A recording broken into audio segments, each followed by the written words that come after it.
আগে সাপ তাড়ান তারপর ঝগড়া করবেন। পূর্ব মেদিনীপুরে গিয়ে প্রার্থী অসন্তোষ নিয়ে এভাবেই বার্তা দিতে হলো অভিষেক বন্দ্যোপাধ্যায়কে। কথা বলবো, আমাদের সঙ্গে রয়েছেন আমাদের প্রতিনিধি কৃষ্ণেন্দু অধিকারী। কৃষ্ণেন্দু, প্রার্থী অসন্তোষ নিয়ে সামাল দিতে গিয়ে নওদায় অভিষেক বন্দ্যোপাধ্যায়কে বলতে হয়েছিল যে তিনিই প্রার্থী, এখানে ঠিক কি বললেন?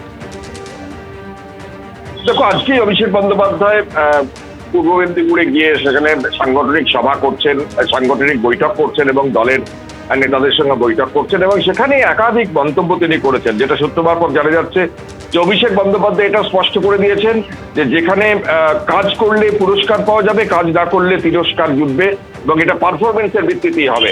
এবং পূর্ব মেদিনীপুরের যে সাংগঠনিক দুর্বলতা বিগত লোকসভা এবং বিধানসভা নির্বাচনে তৃণমূলের দেখা গেছে, সেই বিষয়টাকে উল্লেখ করে অভিষেক বন্দ্যোপাধ্যায় বলেছেন যে এই জেলায় লোকসভা নির্বাচনে আমাদের ভালো ফল হয়নি, কারোর একার উপর চলে না, বুথে পঞ্চায়েতে আমাদের দুর্বলতা রয়েছে এবং সেই দুর্বলতাকে স্বীকার করেই বিশ্লেষণ এবং আগামী দিনে ঝাঁপিয়ে পড়ার নির্দেশ দেওয়া হয়েছে।